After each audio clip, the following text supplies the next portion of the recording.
శ్రీ విఘ్నేశ్వరాయ నమ. శ్రీ గురుభ్యో నమ. శ్రీ జగదంబాయ నమ. నారాయణం నమస్కృత్య నరం చైవ నరోత్తమం దేవీం సరస్వతీం వ్యాసం తతో జయముదీరయేతు. శ్రీదేవి భాగవతం వింటూ ఉన్నాము. ఇందులో సుఖోపాఖ్యానం, శుకుడి యొక్క వృత్తాంతం వింటూ ఉన్నాము. ఇందులో శుకుడు తండ్రి అయినటువంటి వ్యాసునితో గృహస్థాశ్రమం స్వీకరించమని అంటే తన యొక్క ఆలోచనలతోటి నేను సంసారానికి విముఖుణ్ణి అని శుకుడు చెప్తూ ఉన్నాడు. కాదు, గృహస్థాశ్రమమే మిగతా ఆశ్రమాలకు ఆలవాలము. ఇందులో ఉన్నవాళ్ళు తప్పక తరించుతారు. గృహస్థాశ్రమం తప్పు కాదు. అంచెలంచెలుగా ఒక్కొక్క ఆశ్రమం మారుతూ ఉండాలి, కానీ కొన్ని ఆశ్రమాలను జంపు చేసి చివరగా సన్యాసం స్వీకరించుకున్నందువల్ల ఉపయోగం తక్కువ. ఈ ఇంద్రియ నిగ్రహం అనేది చాలా కష్టతరమైనటువంటి పని. వాటిని అదుపులో పెట్టుకోవాలి అని అంటే వాటి మీద ఉన్నటువంటి కోరిక పోవాలి. ఆ తర్వాత తపస్సు చేసుకుంటూ ఇంద్రియ నిగ్రహం చేస్తూ ఉండాలి. ఇది విధానము అనే విషయాన్ని వ్యాసుడు చెబుతూ ఉన్నాడు. వారి యొక్క సంవాదం ఇంకా సాగుతూ ఉంది. యోగశాస్త్రము నేర్పు, జ్ఞానశాస్త్రము సుఖప్రదము, కర్మకాండ అంటే మాత్రము నాకు సుతరాము గిట్టదు. జన్మద దయచేసి కర్మక్షయోపాయం ఉపదేశించు. వర్తమాన ప్రారబ్ధ సంచిత కర్మలు 3 నశించే మార్గము తెలియజేయి. అంతేగాని నారీ బాహుబంధాల్లోకి నన్ను నెట్టకు. జలజాక్షి అంటే అచ్చం జలగే, తెలియకుండా రక్తం పీల్చేస్తుంది. హావభావ చేష్టలకు మూర్ఛితుడే మగాడు కానుకోలేడు. భోగాల పేరిట ధనాన్ని, శక్తిని, కుటిల సంభాషణలతో మనస్సుని క్రమంగా సర్వస్వము హరిస్తుంది కాంతామణి. అంతకు మించిన దొంగను సృష్టిలో మరి చూడలేదు. నిద్రాసుఖాన్ని వదులుకోదలిస్తే వివాహం చేసుకోవాలి. బ్రహ్మదేవుడు ఈ వంకతో పురుషుల్ని వంచిస్తున్నాడు. మూర్ఖులు ఆ ఉచ్చులో పడిపోతున్నారు. శుకుడు ఇంత వైరాగ్యంతో మాట్లాడుతూ ఉంటే వ్యాసుడు చాలా దిగులు పడ్డాడు. ఏమి చెయ్యాలో తెలియక ఎలా ఒప్పించాలో అర్థం కాలేదు. కళ్ళ వెంట నీళ్లు బడబటా కారాయి. మనస్సు బడలిపోయింది. శరీరంలో వణుకు మొదలైంది. శుకుడు ఆశ్చర్యపోయాడు. కళ్ళు విపార్చి చూశాడు. ఆలోచనలో పడ్డాడు. ఆహో, మాయాబలం ఎంతటిది! విష్ణు సంభూతుడైన వేదాలను విభజించి పురాణాలు రచించి భారతం లిఖించిన మహాజ్ఞాని వ్యాసుని కూడా మోహపరుస్తోందంటే దాని శక్తి అమేయం.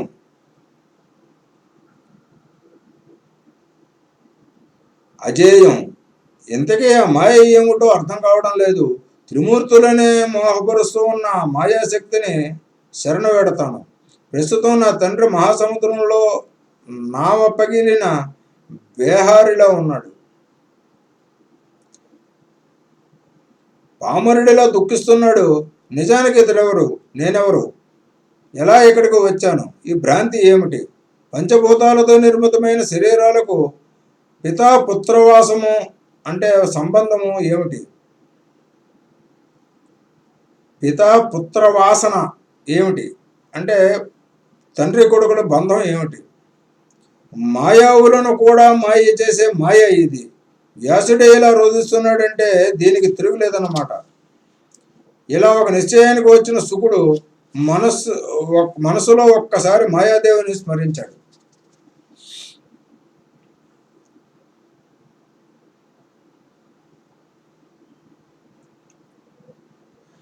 దీనుడై శోకార్ణవంలో మునుగుతూ ఉన్న వ్యాసుడికి మరింత చేరువయ్యాడు. పరాశరాత్మజ, మహానుభావ, అందరికీ జ్ఞానోపదేశం చేసి నువ్విలా పామరుడివై శోకిస్తున్నావేమిటి? ఆశ్చర్యంగా ఉంది. సరే, ఈవేళ నీకు నేను పుత్రుణ్ణి. పూర్వజన్మల్లో నేనెవరిని, నువ్వెవరో? ఈ భ్రాంతి ఏమిటి? ధైర్యం తెచ్చుకో, బుద్ధిని మేలుకొల్పు, మనస్సును విషాదంలోకి జారిపోనివ్వకు. ఇదంతా ఒక మోహజాలం అనుకుంటే దుఃఖం తనంతట తానే తొలగిపోతుంది. ఆకలి వేస్తే తినుబండారంతో తీరుతుందే కానీ పుత్ర దర్శనంతో తీరుతుందా? దాహం వేస్తే జలపానం చెయ్యాలి. అందగాడు కదా అని కొడుకును చూస్తూ కూర్చుంటే దప్పికి తీరుతుందా? ఘ్రాణ సుఖము కావాలంటే సుగంధం ఉండాలి. శ్రవణానందం పొందాలంటే సంగీతం ఉండాలి. స్త్రీ సుఖం కావాలంటే స్త్రీయే అవసరం. అన్ని సుఖాలు పుత్రుడితోనే లభిస్తాయనుకోవడం భ్రమ కాదు. నిజానికి నేను అందించగలిగిన సుఖము, ఆనందము ఏమీ లేదు. అజీకర్తుడు హరిశ్చంద్రుడికి యజ్ఞ పశువుగా సొంత కొడుకునే సమర్పించాడు, తెలుసుగా. ఇక్కడ మనం ఆలోచించుకోవాల్సిన విషయంగా, పంచ ఇంద్రియాలు కూడా 5 ఇంద్రియాలతోటి మనం ఏ రకమైనటువంటి తృప్తిని పొందుతూ ఉంటాము, ఆ తృప్తి కోసం ఏ విధంగా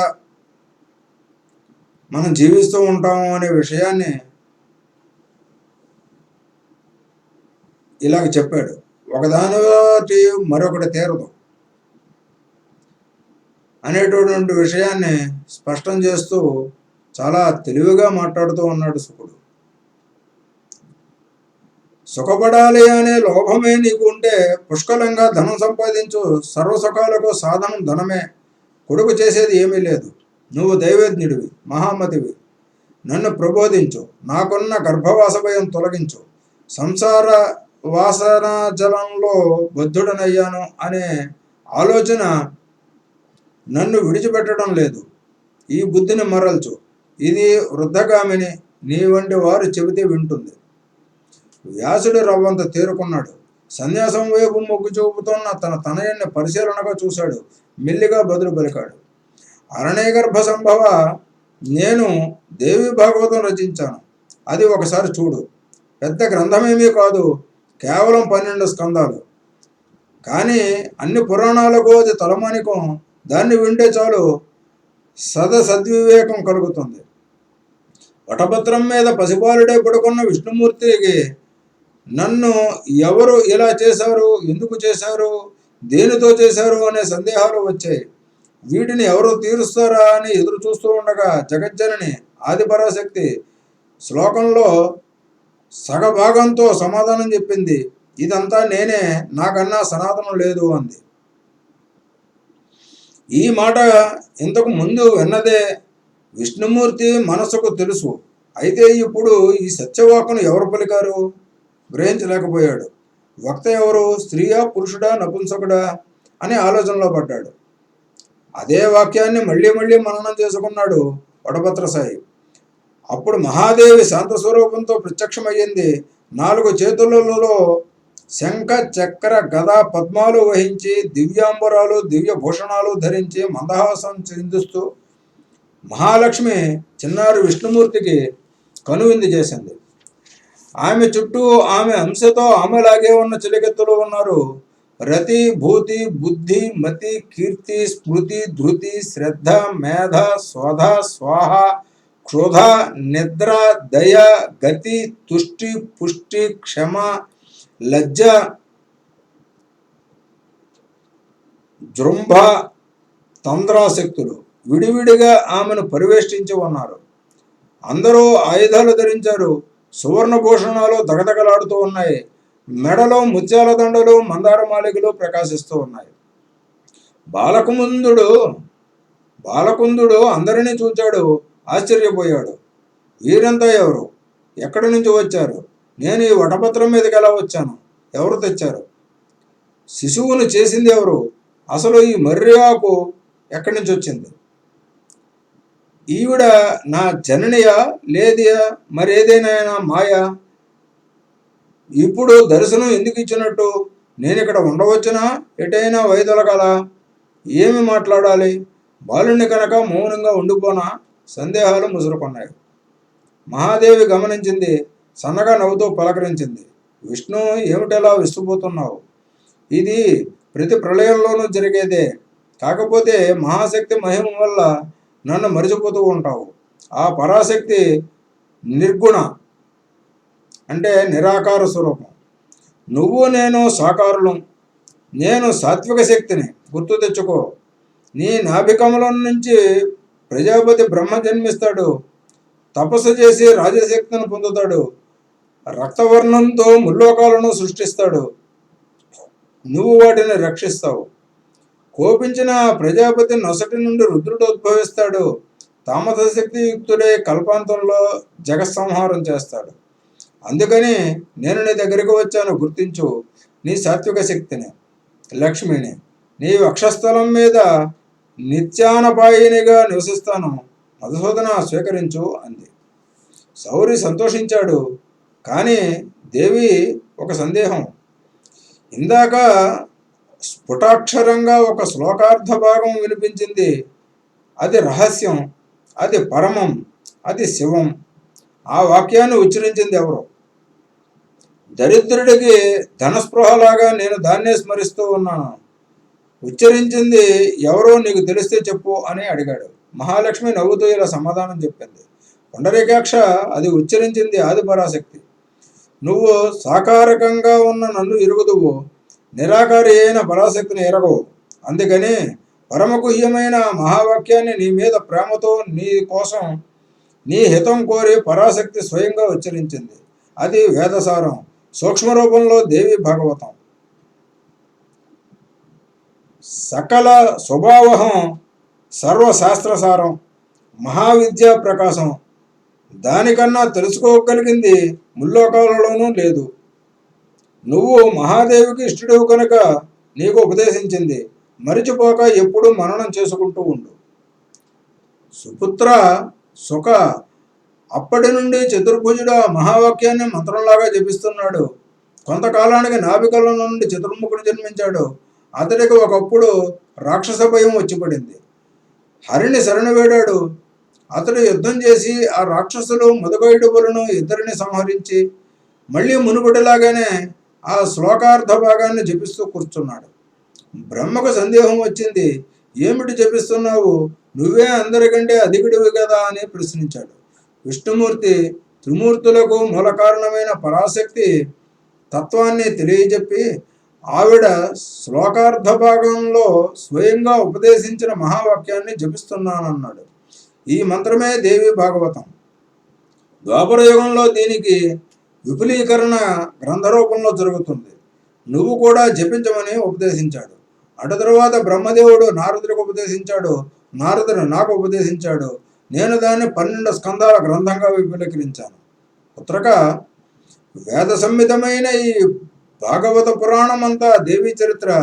ఇది తత్వశాస్త్రం, ఇది ధర్మశాస్త్రం, బ్రహ్మ విద్యా నిదానం, సంసారార్ణవతారకం, అజ్ఞాన నాశకం, జ్ఞాన ప్రకాశకం, శాంతి సుఖదాయకం, దీర్ఘాయుష్యకరం, చదివేవారికి వినేవారికి శుభప్రదం. ఇదిగో స్వీకరించు. ఒకసారి శ్రద్ధగా చదువు. నీ యోగ్యత చూసి ఇస్తున్నాను. నీతో పాటు నా శిష్యుడు సూతుడు కూడా, అంటే రోమహర్షణ సూతుడు, దీన్ని చదువుతాడు. కలిసి చదవండి. 18,000 శ్లోకాల గ్రంథం అని చెప్పి వ్యాసుడు తన దేవి భాగవతాన్ని శుకుడికి అందించాడు. సౌనికాది మహామునులారా, ఆ విధంగా గురుపుత్రుడు శుకుడితో కలిపి నేను ఈ దేవి భాగవతం చదివాను. సరే, అది అలా ఉంచండి. శుకుడికి అప్పటికీ మనశ్శాంతి లభించలేదు. మరింత వికల మనస్కుడు అయ్యాడు. అందరినీ తప్పించుకొని ఎప్పుడూ ఏకాంతంగా గడుపుతూ ఉన్నాడు. ఏ భావము లేని చూపులతో దిక్కులు చూస్తూ ఉన్నాడు. అటు భోజనాలు కాదు, ఇటు ఉపవాసాలు కాదు. దేని మీద అతడికి ఆసక్తి నిలవడం లేదు. ఏదో బెంగ పెట్టుకున్నట్టు అయిపోయాడు. వ్యాసుడు గమనించాడు. ఒక రోజున పిలిచి విషయం కనుక్కున్నాడు. నాయనా, ఏమిటిది ఇలా అయిపోతున్నావు? ఎప్పుడూ ఏదో ఆలోచిస్తూ కూర్చుంటున్నావు. డబ్బు పోగొట్టుకున్న వాడిలాగా ఏదో జాసలో ఉంటున్నావు. నీ బాధ ఏమిటో చెప్పు, నేనున్నానుగా. కన్న తండ్రిని, తీరుస్తాను. మనసులో ఏదో పెట్టుకుంటున్నట్టున్నావు. తొలగించుకో, సుఖపడు. దుఃఖాన్ని వదిలించుకో, శాస్త్రోక్తమైన జ్ఞానాన్ని స్మరించు. విజ్ఞానానికి బుర్రలో తలుపులు తెరువు, విజ్ఞానానికి బుర్రలో తలుపులు తెరువు. నా మాటలతో, నా ఉపదేశాలతో అంతగా నీకు శాంతి లభించకపోతే బయలుదేరు, మిథిలా నగరానికి వెళ్ళు. అక్కడ జనక మహారాజు గారు ఉన్నారు. నీ మోహాన్ని, సందేహాలన్నీ తొలగిస్తాడు. సమర్థుడు, సత్యసాగరుడు, బ్రహ్మజ్ఞాని, జీవన్ముక్తుడు, అతి శాంత స్వభావుడు, స్వయంగా మహాయోగి, యోగప్రియుడు. వెళ్ళి నీ సందేహాలు తీర్చుకో. వర్ణాశ్రమ ధర్మాలు వగైరా అన్నీ నిస్సంకోచంగా అడిగి తెలుసుకో, అతడు చెబుతాడు.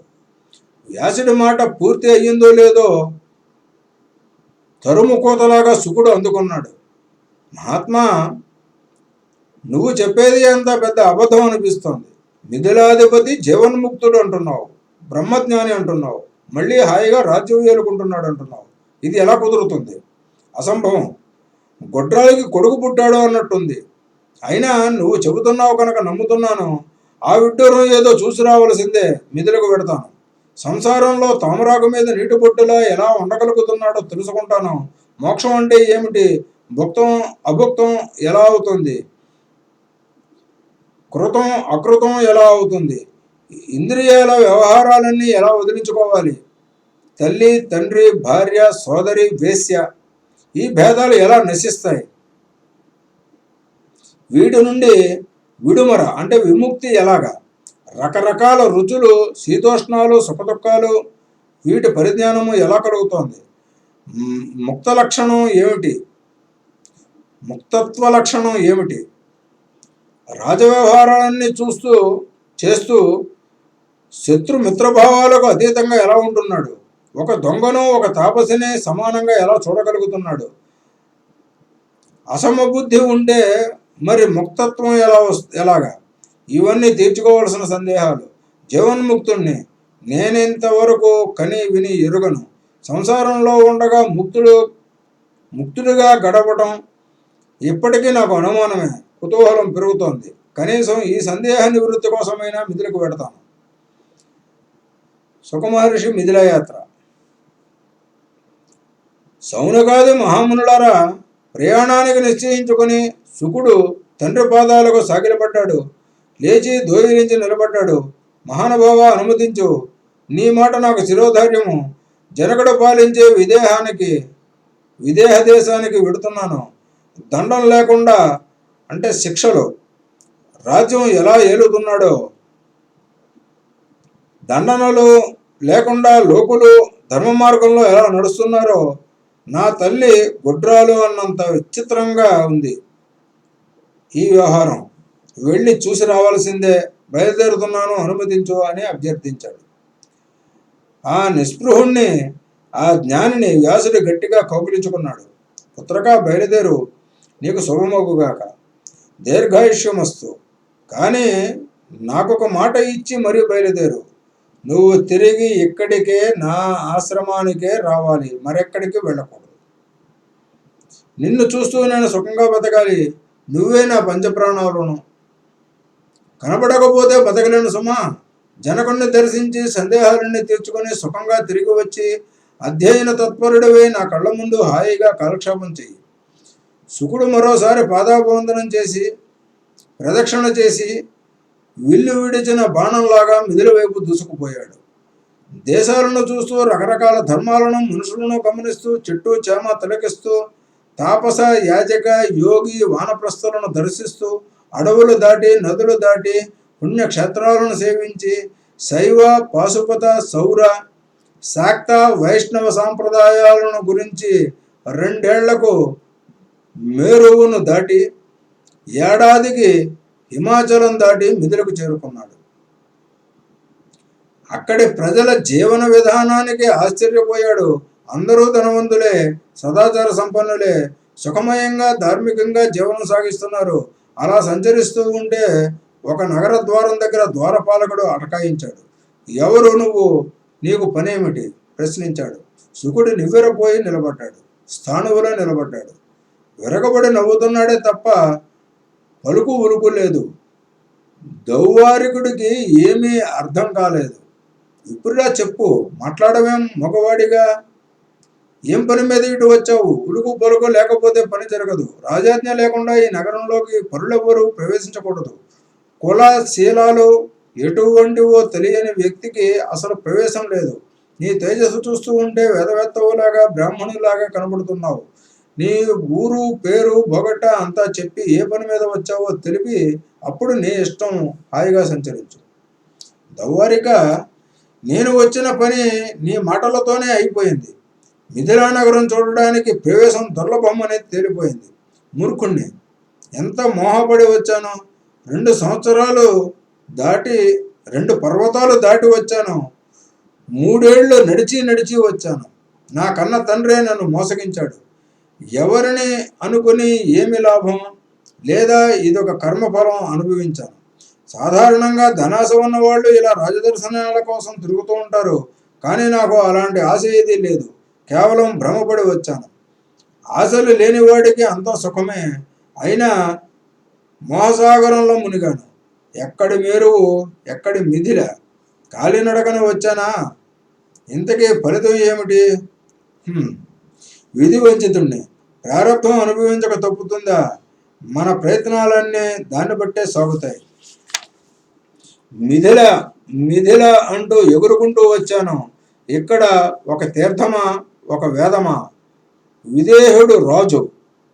పట్టణంలోకి ప్రవేశం లేదు. శుకుడు ఇలా తనలో తానే కొంచెం సేపు మాట్లాడుకుని విరమించాడు. ఆ మాటలో అన్నీ విన్న ద్వారపాలుడికి విషయం అర్థమైంది. ఈయన ఎవరో బ్రాహ్మణోత్తముడని, జ్ఞాని అని తెలుసుకున్నాడు. చేతులు జోడించి సంభాషణకు దిగాడు. ద్విజోత్తమ, క్షమించు. నిన్ను నివారించాను. అపరాధం మన్నించు. నీ ఇష్టం. వెళ్ళు, లోపలికి వెళ్ళు. ఎక్కడికి కావాలంటే అక్కడికి వెళ్ళు. నీ వంటి విముక్తులకు ఓర్పే కదా బలం. విముక్తానాం క్షమాబలం. ద్వారపాలక, నువ్వు పరతంత్రుడివి. ఇందులో నీ తప్పు ఏముంది? ప్రభువు ఏది ఆజ్ఞాపిస్తే అది చేయడమే కదా సేవకుల కర్తవ్యము. నిజానికి ఇందులో నీ ప్రభువు తప్పు లేదు. వచ్చినవాడు చోరుడో శత్రువో తెలుసుకోవాలి కదా. తప్పంతా నాదే. నేను ఇక్కడికి రావటమే తప్పు. పరుల ఇళ్లకు వెళ్ళటము ఎవరికైనా ఎప్పుడైనా చిన్నతనమే. బ్రాహ్మణ సత్తమా, నువ్వు మహాజ్ఞానిలా కనపడుతున్నావు. నేను ప్రతిహారిని, అజ్ఞానిని. ఈ లోకంలో ఏది సుఖం, ఏది దుఃఖం, ఏది శుభం, ఏది అశుభం, ఎవడు శత్రువు, ఎవడు మిత్రుడు, ఈ సందేహాలు నన్ను పట్టి పీడిస్తూ ఉన్నాయి. దయచేసి జ్ఞానోపదేశం చేసి వెళ్ళు అన్నాడు. దౌవారిక, లోకంలో 2 రకాల మనుషులు ఉంటారు, రాగులు, విరాగులు. వారి మన ప్రవృత్తులు కూడా అలాగే ఉంటాయి. విరాగులలో మళ్ళీ 3 రకాల వారు ఉంటారు. పూర్తిగా తెలిసి విరక్తులైన వారు, ఏమీ తెలియక అజ్ఞానంతో విరాగులైన వారు, అటు ఇటు ఊగిసలాటతో విరాగులయ్యేవారును.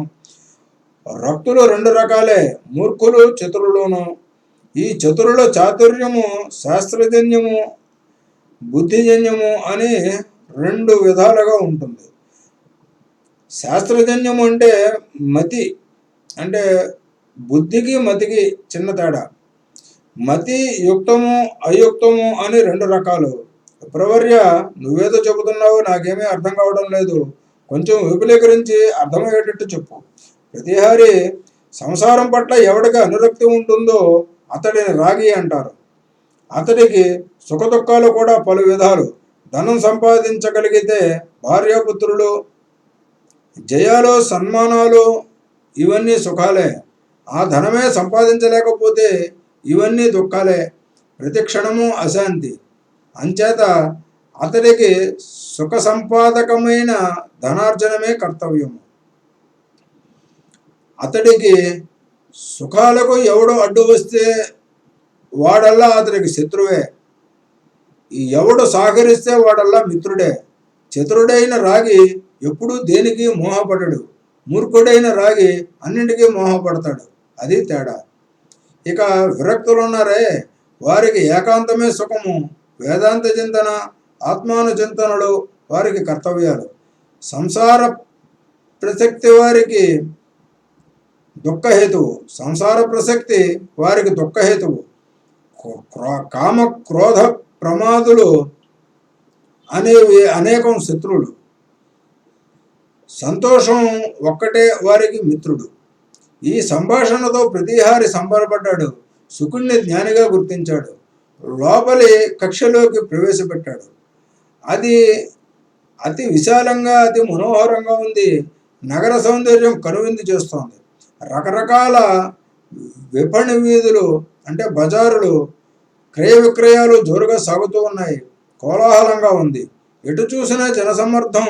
కొనేవాళ్ళు, అమ్మేవాళ్ళు, రాగద్వేషాలు, కామక్రోధ లోభ మోహాలు, వాద వివాదాలు, అంతా డబ్బు డబ్బు. శుకుడు అన్ని చూస్తూ నడిచి వెళుతూ ఉన్నాడు. మహాతేజస్వి. ఇతడు మరొక భాస్కరుడా అనుకుంటున్నారు చూసిన వాళ్ళు. అలా వెళ్ళి వెళ్ళి రాజమందిరం చేరుకున్నాడు. అక్కడ మరో ద్వారపాలకుడు ఉన్నాడు. కర్రలా అడ్డుపడ్డాడు. శుకుడు టక్కున నిలిచిపోయాడు. మౌనంగా తన ధ్యానంలో తానుండి అలా నిలబడ్డాడు. ఎండ నీడ రెండూ ఒకటే తనకి. స్థాణువులా నిలుచున్నాడు. అంతలో ఒక మంత్రి గారు వచ్చి శుకుడికి నమస్కరించాడు. సాదరంగా లోపలికి తీసుకువెళ్ళాడు. అది రెండవ కక్ష. పూల తోటలతో ప్రశాంతంగా ఉంది. నిలువున పుష్పించిన ఒక దివ్య వృక్షము శుకుడికి మనస్సును ఆనందింపజేసింది. ఆమత్స్యుల వారు అతిథి సత్క్రియలు జరిపారు. ఒక దివ్య భవనంలో విడిది చేయించారు. కామశాస్త్ర విశారదులైన వారవనితలను ఆడి పాడి అలరింపజేయగల అందగత్తెలను అతడి సేవ కోసం నియమించి మంత్రిగారు సెలవు తీసుకున్నారు. వారవనితలు భక్తి శ్రద్ధలతో శుకుడికి సమర్చనలు జరిపారు. దేశ కాలోచితమైన తినుబండారాలను అందించారు. అంతఃపుర ఉద్యానవనానికి తీసుకువెళ్లారు. యువకుడు, అందగాడు, మృదుభాషి, తేజస్వి. శుకుణ్ణి చూచి వారంతా కామమోహితులయ్యారు. కానీ జితేంద్రియుడైన మునీశ్వరుడు కదా. జితేంద్రియుడు అంటే ఇంద్రియాలను జయించినవాడు అని. జితేంద్రియుడైన మునీశ్వరుడు కదా అని కేవల భక్తితో పరిచర్యలు మాత్రం చేశారు. అరణ్యగర్భ సంభూతుడైన శుకుడి మనస్సు నిశ్చలంగానే ఉంది, నిర్మలంగానే ఉంది. వారి పట్ల మాతృభావన చేశాడు. వారిలో కొందరు నిలువరించుకోలేక కామ వికారాలను ప్రదర్శించినా అతడిలో ఏ కదలిక కలగలేదు. హర్షించను లేదు, దర్శించను లేదు. అంటే కసురుకోవడం. ఆ భవనంలో అతడి కోసం రమ్యమైన శయ్యను ఏర్పాటు చేశారు. అది సర్వాలంకార శోభిత. విలువైన దుప్పటి పరిచారు. రకరకాల సౌఖ్యాలకు అనువైన అమరికలు దానికి ఉన్నాయి. శుకుడు శుచి అయి జాగరూకుడై దర్భల చేతితో పట్టుకుని సాయం సంధ్యను ఉపాసించాడు. ఒక జాము సేపు ధ్యానం చేసుకుని అటుపై 2 జాములు హాయిగా నిద్రపోయాడు. 4వ జాములో లేచి కాసేపు ధ్యానం చేసి స్నానాధికం ముగించి ప్రదసంధ్యను అర్చించి సమాహిత చిత్తంతో మళ్ళీ ధ్యానంలోకి జారిపోయాడు. అప్పుడు మంత్రి పురోహిత సహితుడైన జనక మహారాజు గురుపుత్రుని దర్శించడం కోసం ఆ భవనానికి వచ్చాడు. అతిథి పూజలు జరిపి ఒక పాడి ఆవును కానుకగా సమర్పించాడు. ఉభయ